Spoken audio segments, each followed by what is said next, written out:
এই ফেসবুক, এই মেসেঞ্জার, এই ইমো, এই লাইন, এই ভাইবার, এই হোয়াটসঅ্যাপ, এই যে অ্যাপসগুলো, এই যে নোটিফিকেশনগুলো বারবার আমাকে ব্যস্ত করে ফেলতেছে। কার ইবাদত থেকে? আসতে বলবেন না, কার ইবাদত থেকে? এটার একটা লিমিটেশন থাকার দরকার আছে না নাই বলেন? সেদিন একটা ছেলে মোবাইল হারায় ফেলছে। আমারে বলল, হুজুর আমি তো মোবাইল হারায় বিধবা হয়ে গেলাম। মানুষ স্বামী হারায় বিধবা হয়, আর এখন মোবাইল হারায় কি হয়? বিধবা। চুয়াডাঙ্গা মাহফিল ছিল আমার গত বছর। খাইতে বসছি রাতের বেলা, এক মুরব্বী এসে বলে, হুজুর আমার বড় মেয়েটার জন্য দোয়া করবেন। কি সমস্যা, কি হয়েছে? হুজুর মেয়েটাকে বিয়ে দিয়েছি ঠাকুরগা। কোথায় বিয়ে দিছে? ঠাকুরগা।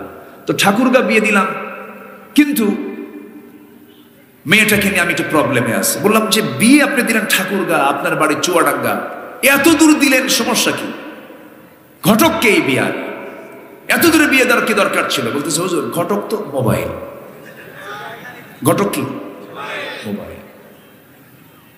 তাহলে আপনি বাবা, আপনার ছেলে মেয়েকে আপনি মোবাইল দিচ্ছেন, এখানে একটু হিসাব করার দরকার মনে হয় নাই? আসতে বলবেন না, আছে না নাই? গ্রামের এ কোনা ও কোনা, স্কুলের বারান্দার এ কোনা ও কোনা, শুধু মোবাইল দিয়ে ফ্রি ফায়ার আর পাবজি খেলে। আছে কিনা বলেন? শিক্ষকদের তার মায়ের নাই, শিক্ষকরা তার মারতে পারে না, শিক্ষকরা শাসন করতে পারে না, শিক্ষকরা মারতে গেলে ছাত্র এরকম করে চোখ গরম করে। আমি প্রত্যেক সচেতন অভিভাবককে বলতে চাই, আপনার সন্তানকে যদি আপনি বাঁচাতে চান, নির্দিষ্ট সময় আসার আগে কোন ডিভাইস সন্তানের হাতে আপনি স্বাধীনভাবে দিতে পারবেন না। ঠিক কিনা? সন্তানের বাবা হয়েছেন, মা হয়েছেন, 10 মিনিট পর পর সন্তানের খোঁজ খবর নিতে হবে। সন্ধ্যার পর আপনার সন্তান কোথায় যায় মনিটরিং করতে হবে। আপনার বাবা, আপনার মা আপনাকে মনিটরিং করতে হবে। সন্ধ্যার পরে কিসের ঘোরাফেরা? পিটায়া সোজা করতে হবে সন্তানদেরকে। রাগ করতেছেন নাকি আপনারা? রাগ করতেছেন? খেয়াল করতে হবে। এখানে শিক্ষক মহোদয়রা বসে আছেন, এই কথাগুলো কি বলার দরকার আছে না? বলার দরকার আছে কিনা বলেন? এগুলো খেয়াল করবেন আপনারা। আপনার সন্তানকে আপনার পাহারা দিতে হবে। আপনার সন্তান কোন মাদকাসক্তের সঙ্গে ঘোরাফেরা করে আপনি বাবা টের পান না, আপনি যোগ্য পিতা হতে পারেন নাই। বাবার সাথে সন্তানের সম্পর্ক হবে বন্ধুর মতো। কিসের মতো বলেন? মার সঙ্গে মেয়ের সম্পর্ক হবে বান্ধবীর মতো। মেয়ের জীবনে বান্ধবী থাকবে একজন, তার মা। ছেলের জীবনে বন্ধু থাকবে তার বাবা। এরকম করে সন্তানকে লালন পালন করব আমরা। জোরে বলি ইনশাআল্লাহ। বাড়িতে কোনো প্রকার বিজাতীয় কোনো সংস্কৃতি লালন করা যাবে না। আজকে মেয়েদেরকে সবচাইতে বেশি নষ্ট করেছে ভারতের সিরিয়াল, ভারতের সিরিয়াল, ভারতের সিরিয়াল। এগুলোকে ক্রস দিয়ে দেন, এগুলোকে ক্রস দিয়ে দেন। বাড়িটাকে নাপাক মুক্ত রাখেন। বাড়ির রিমোট কন্ট্রোল আপনার হাতে নিয়ে নেন, রিমোট আপনার হাতে নিয়ে নেন। পরিবারকে বাঁচাতে হবে জাহান্নাম থেকে, জাহান্নাম থেকে, জাহান্নাম থেকে। কু আনফুসাকুম ওয়া আহলিকুম, বলেন ওয়া আহলিকুম নারা। এবং সন্তানকে হাতে তুলে দিবেন, কি বলেন? আরো জোরে বলেন, কি তুলে দিবেন? আপনার ছেলে মেজর হবে, there is no problem। আপনার ছেলে এমপি হবে, সমস্যা নাই। আপনার ছেলে জজ হবে, কোনো প্রবলেম নাই। আপনার ছেলে সচিব হবে, কোনো প্রবলেম নাই। কিন্তু কোরআনটা তুলে দেন। কোরআন আপনার সন্তানকে সকল অপকর্ম থেকে পাহারা দেবে। যেরকম সুবহানাল্লাহ। তাহলে রমজান মাসে কি আমরা এমন সিদ্ধান্ত নিতে পারি না? ইনশাআল্লাহ সবাইকে সিদ্ধান্ত নিতে পারি না? সম্মানিত ভাইয়েরা, আমার বুকটা ফেটে যায় আমি যখন দেখি আমার দেশের মাটিতে বৃদ্ধাশ্রম গড়ে উঠেছে। এটা লজ্জার বিষয়, এটা লজ্জাজনক অধ্যায়। আমার দেশে অধিকাংশ মুসলমান কেন বৃদ্ধাশ্রম গড়ে উঠবে? বুড়াকালে বাপ মাকে দেখবে কে? বলেন বলেন বলেন বলেন, কে দেখবে? কে দেখবে? মার বাবার জায়গা কি বৃদ্ধাশ্রমে হওয়া জায়েজ? বাপ মার আশ্রয়ের জায়গা হবে কোথায়? কার কোলে থাকবে বুড়া হলে? কার কোলে? যেমন করে মা সন্তানকে কোলে লালন করেছেন, ওই মা যখন বুড়া হবে ওই সন্তানের কোলে মা চলে যাবে। এটাই হলো বিনিময়। এটার নাম কি? বিনিময়। কিন্তু আজকে বড় আফসোসের বিষয়, একটু কান লাগাবেন, কথাগুলো আমি মিলায় নেব আয়াতের সাথে, যেখান থেকে তেলাওয়াত করেছি সূরা আনফালের ৭৪-৭৫ নম্বর আয়াত আমি তেলাওয়াত করেছি। আমরা শুধু মনে করি আল্লাহকে মানলাম, নবীর প্রতি ঈমান আনলাম, ৫ ওয়াক্ত নামাজ পড়লাম, জান্নাত পেয়ে গেছি। না না, জীবনের প্রত্যেকটা জায়গায় হুকুম মেনে চলতে হবে কার? এমন অনেক নামাজি আছে বাপ মাকে ভাত দেয় না। আছে না? আছে না? আছে না? আছে না? বাপ মাকে ভাত দেয় না। সেই দিন এক মুরব্বী মহিলা, ৭০ ঊর্ধ্ব বয়স, আমার কাছে কষ্ট করে এই মঞ্চে তিনি চিঠি পাঠিয়েছেন, কাঁপা কাঁপা হাতে লেখা। তিনি বলছেন, হুজুর আমার সালাম নেবেন। আমি একজন মা, আমার বয়স ৭০ বছর পার হয়ে গেছে, আমার 4টা ছেলে 1টা মেয়ে, মেয়েটাকে বিয়ে দিয়েছি, 4টা ছেলে তারাও বিয়ে শাদী করে নিয়েছে। আমার ঘরের সঙ্গে তারা 4 জন একসঙ্গে থাকে বউ বাচ্চা নিয়া। এই বুড়া বয়সে আমি একা হাড়িতে রান্না করি, আমার ছেলেরা আমাকে খাওয়ায় না। এইরকম চাপা কষ্ট কিন্তু একবার না, অসংখ্য মাই কষ্ট করেন। সেই দিন আমি যশোরের চাষরা মোড়ে গাড়ি নিয়ে যাচ্ছিলাম, একজন বুড়ি মা আমার গাড়ির গ্লাসের পাশে এসে দাঁড়ায় হাওমাও করে কান্দে। আমি গাড়ি থেকে নেমে মাকে প্রশ্ন করলাম, মা আপনি কান্দেন কেন? কি হয়েছে কে বাবা? আমার একটা মাত্র ছেলে, বিয়ে করাইছি আমি, ওর বাবার জন্মের কয়েকদিন পরই দুনিয়া থেকে বিদায় নিয়েছে। কোলে পিঠিয়ে মানুষের বাড়িতে কাজ করে করে ওকে বড় বানাইছি, জায়গাও কিনছে আমার ছেলের নামে। বাবাজি, সেই ছেলেটা আজকে আমার ঘর থেকে আমাকে বের করে দিছে। এই যে অসংখ্য ঘটনার নজিরগুলো আমরা দেখতে পাই, কেন? আমরা তো সেই শিক্ষা থেকে বঞ্চিত।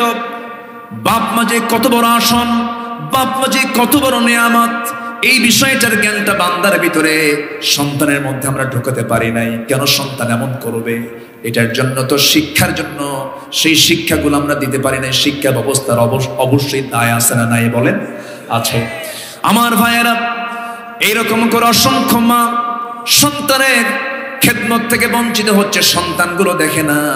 অথচ আল্লাহ রাব্বুল আলামিন বলছেন, শোন, তোর সকল দোয়া কবুল হয়ে যাবে, বাপ মা হয়ে আসতে হবে। বাপ মা যদি সিগন্যাল দিয়ে দেয় আমার সন্তান ভালো, আমি আল্লাহ বলবো আমার ওই বান্দা ভালো। জোরে কারণ সুবহানাল্লাহ। পিতা যদি খুশি হয়ে যায়, আল্লাহ খুশি হয়ে যাবেন। পিতা যদি নারাজ হয়ে যান, আল্লাহ নারাজ হয়ে যাবেন। মনোযোগ দিয়ে শুনবেন কথাগুলো। আমি একটা প্রশ্ন করব, মন খারাপ করবেন না। বলুন তো, মা বড় না বউ বড়? একটু বইয়ের কথা মনে করে উত্তর দেন। বউটা আছে এরকম মনে করে উত্তর দিবেন। মা বড় না বউ বড়? আওয়াজ একটু কমছে। আবার চিন্তা করে বলেন, মা বড় না বউ বড়?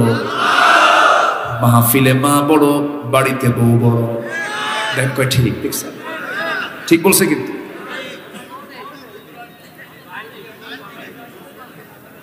কথা কি বলবো আমি? কথা কি বলবো? বলবো।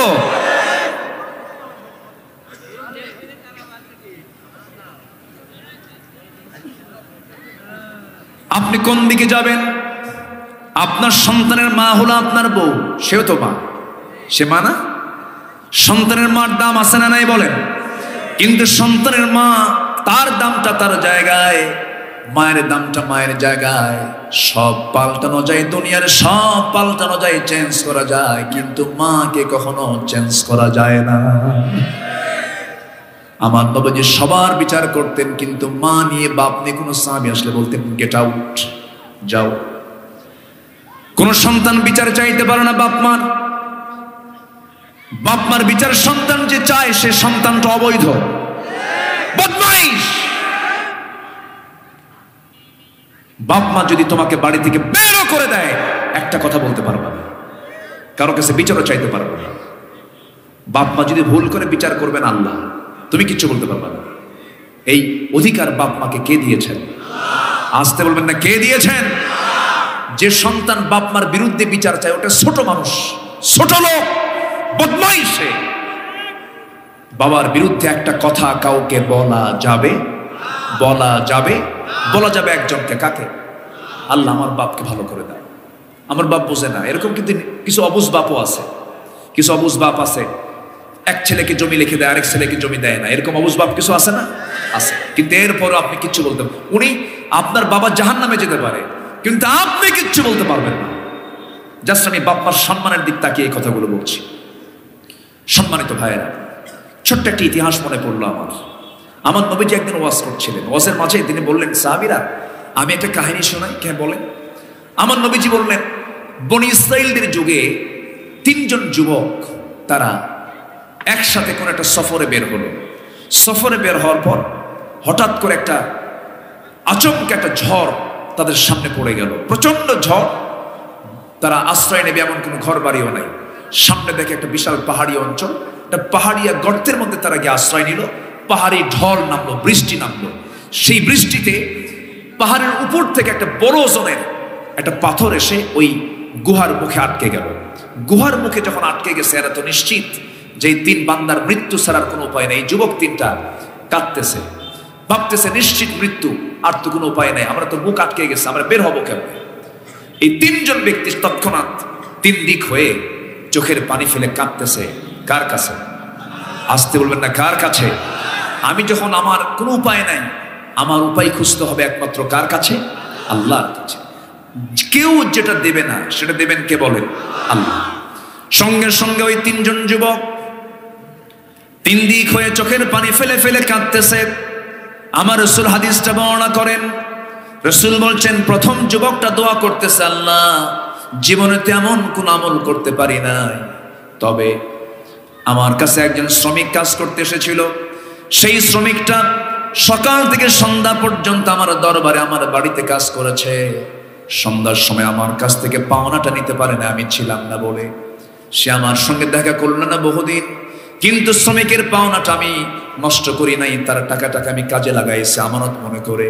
একটা ছাগি কিনেছিলাম, সেই ছাগি থেকে আরো বাচ্চা হতে হতে বেশ কয়েক বছর পর দেখা গেল একটা ছাগল পাল হয়ে গেছে।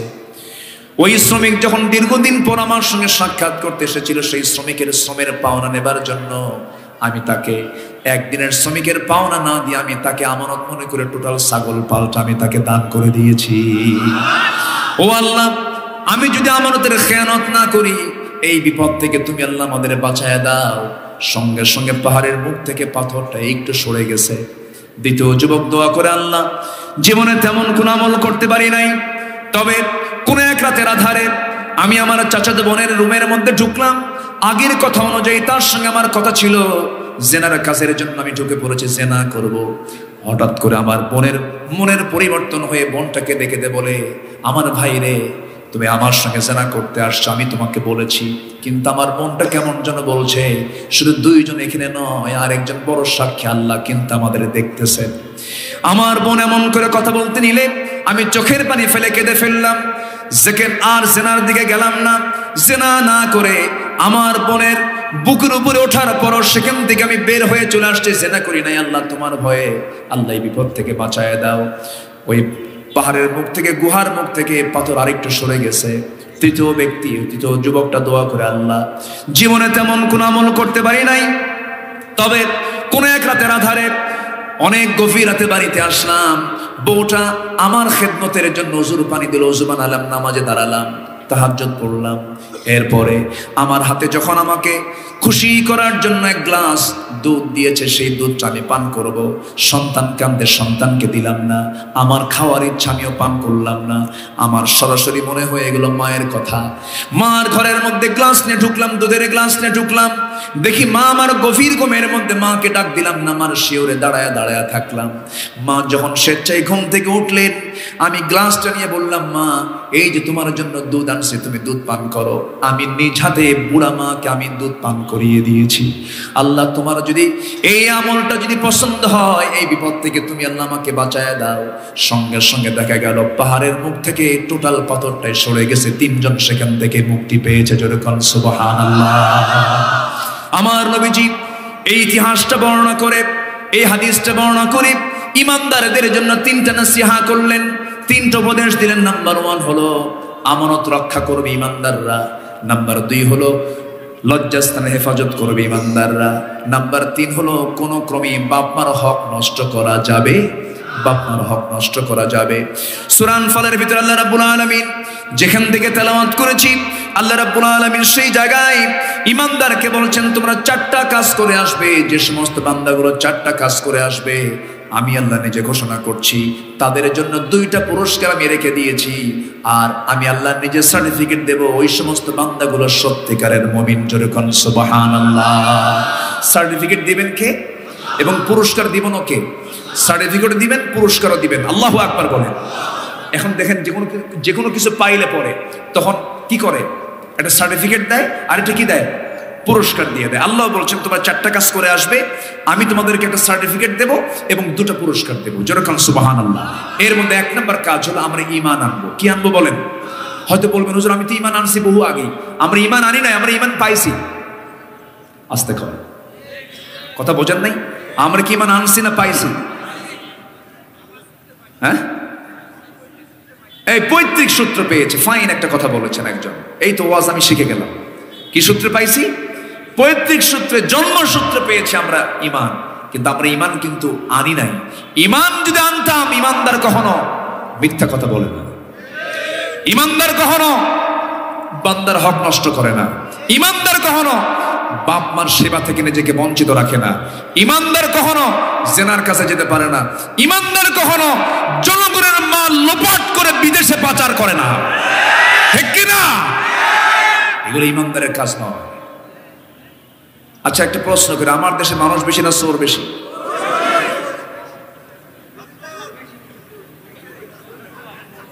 কি করে? আমার দেশে মানুষ বেশি না চোর বেশি? কাম সারছে। আমি কি শেষ করে দেব? আমি কি আলোচনা চালাবো না? আমি আলোচনা চালাবো না? কেউ কি যাবে না? আমি 2-1 লোককে দেখছি। এই কোথায় যাচ্ছেন? বসেন বসেন বসেন। এত সুন্দর মানুষ হয়, বলি আলহামদুলিল্লাহ। জোরে বলি আলহামদুলিল্লাহ। আমরা 4টা কাজ শিখে যাবো আজকে। কয়টা কাজ? 1 নম্বর হলো আমরা ঈমান আনবো। কার উপরে? আসতে বলবেন না, কার উপরে? দেখে না না দেখে, দেখে না না দেখে। অনেকে যে বলে যা দেখি না 2 নয়নে, মানিব না তাহা গুরুর বচনে। আছে না এরকম বদমাইশ কিছু? আছে না নাই?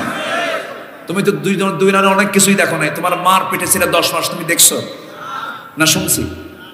দেখছি না শুনছি? শুনেছি, বিশ্বাস করি নাই? বিশ্বাস করেছি। তাহলে শুনে বিশ্বাস করলাম যে এটা আমার মা। আমি কি দেখে বিশ্বাস করেছি আমার মা, না শুনে বিশ্বাস করছি? শুনে। আচ্ছা তাহলে ওরা বলে আনসিন ইজ নাথিং। এই চেতনার কিছু লোক আছে না নাই? বলেন আনসিন ইজ নাথিং, যা দেখা যায় না, বিশ্বাস করা যায় না। অথচ আল্লাহ তাআলা 1 নম্বর ঈমানদারের 1 নম্বর গুণ হলো আল্লাযীনা ইউমিনুনা বিল গায়ব। ওই 1 নম্বরেই এই নাস্তিকের বাচ্চারা বলে আনসিন ইজ নাথিং, যা দেখা যায় না, বিশ্বাস করা যাবে না। এখানে আমাদের অবশ্যই টক্কর আছে না নাই? আসতে বলবেন না, আছে না নাই? আছে, অবশ্যই টক্কর আছে। এই সমস্ত শয়তানগুলোই, নাস্তিক কোন দলের হতে পারে না, নাস্তিক কোন ঈমানদারের বন্ধু হতে পারে না। এই নাস্তিক চক্র কিছু এক জায়গায় বসে যুব সমাজ, ছাত্রদেরকে তাদের বিশ্বাস ধ্বংস করার জন্য কিছু সিলেবাস তারা ঢুকানোর চেষ্টা করে। বারবার এই চেষ্টা চালিয়ে যাচ্ছে তারা। আমাদের পরিচয় হলো আমরা বাপ মা থেকে এসেছি, 1 নারী এবং পুরুষ থেকে আমাদের জন্ম হয়েছে। শরীফ কেন শরীফা হবে? ঠিক কিনা? ঠিক কিনা? যদি এটাকে চেঞ্জ করা হয়েছে অনেক কথা বলার পরে, আমরা কথা বলেছি, এরপরে চেঞ্জ হয়েছে। কিন্তু এই জাতীয় ধ্বজভঙ্গ চিন্তা যাদের মাথায় বের হয়, ওদের মাথায় আছে গোবর। ওদের মাথায় কি আছে? মানুষের জন্ম নাকি, মানুষের পূর্বপুরুষ নাকি বানর ছিল। ডারউইন বলেছে এই কথা। কেন কেন বানর থেকে মানুষ হলো কেমনে? ওই গাছের ডালে ডালে ঘুরতে ঘুরতে, নড়তে নড়তে লেজটা খুলে পড়ে গেছে, এরপরে মানুষ হয়েছে। চিন্তা দেখছেন? আমরা কি এগুলো তথ্য নেব না কোরআন থেকে নেব? বলুন। মানব সৃষ্টির ইতিহাস সব কোরআনে আছে না নাই? আসতে বলবেন না, আছে না নাই? এবার বিশ্বকাপ, কাতার যে বিশ্বকাপ হলো, আমি কাতারে গিয়েছিলাম। না খেলা দেখতে না কিন্তু ভুল বুঝবেন না। আবার সেই কাতারের একটা বিকলাঙ্গ শিশু, তার দুটো পা নাই, কি যেন নাম ওর? হ্যাঁ খানিম, হ্যাঁ খানিম। এই ছেলেটা ছোট্ট মানুষ, সে বিশ্বকাপ খেলায় এবার মানে বোরকা ছাড়া কাউকে ঢুকতে দেওয়া হয়নি। ও ছিল হলো সেখানকার একজন স্পিকার, এবং ডক্টর জাকির নায়েক সেখানকার স্পিকার ছিলেন। এদের উদ্দেশ্য ছিল যেই আসো গোটা পৃথিবী থেকে তাদেরকে আগে কালেমার আওয়াজ শোনাবো।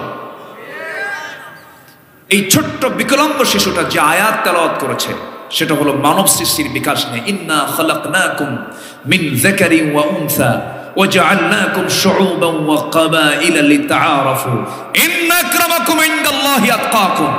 আমি তোমাদেরকে এক পুরুষ এবং নারী থেকে সৃষ্টি করেছি এবং বিভিন্ন গোত্র বিভিন্ন ভাষায় বিভক্ত করেছি যেন তোমরা একে অপরকে চিনতে পারো। এটা চীন, এটা জাপান, এটা কোরিয়া, এটা তাইওয়ান, এটা কাতার, এটা সৌদি, এটা আমেরিকা, এটা ইউরোপ, এটা বাংলাদেশ, এটা ইন্ডিয়া। এই যে বিভিন্ন ভাষাগুলো দিয়েছি, কিন্তু তোমাদের মধ্যে ওই বান্দার সবচেয়ে বেশি দামি যে বান্দা আমার আল্লাহকে সবচেয়ে বেশি ভয় পায়। এই আয়াত তেলাওয়াতের মধ্য দিয়ে উপস্থিত অডিয়েন্স অনেকে কালেমা পড়ে মুসলমান হয়ে গেছে। তাহলে কোরআনে মানব সৃষ্টির বিকাশ নিয়ে কথা আছে না নাই বলেন? তাহলে শরীফ শরীফা হয় কেমন?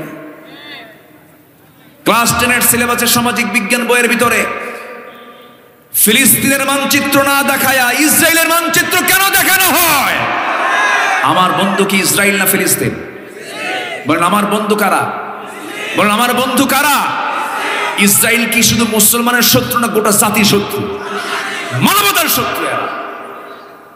এই বনি ইসরায়েলের ইহুদির বাচ্চাকে এডলফ হিটলার, সে খ্রিস্টান, জার্মানির এডলফ হিটলার এট এ টাইম দ্বিতীয় বিশ্বযুদ্ধে 60 লক্ষ ইহুদিকে গ্যাস চেম্বারে তুলে মারছে।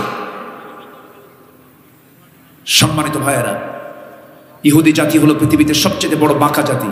রসুলকে তারা খাবারের মধ্যে বিষ ঢুকাইছে, অনেক পয়গম্বরকে তারা অন্যায় করে হত্যা করেছে। জানেন না ইতিহাসগুলো? জানেন না? সেই ইহুদি মুসলমানদের কখনো বন্ধু হতে পারে? আসতে বলবেন না পারে। অতএব তাদের তৈরি করা কোন প্ল্যান, কোন চিন্তা, কোন থিওরি আমাদের তাওহীদবাদী মুসলমানদের মধ্যে আমরা ঢুক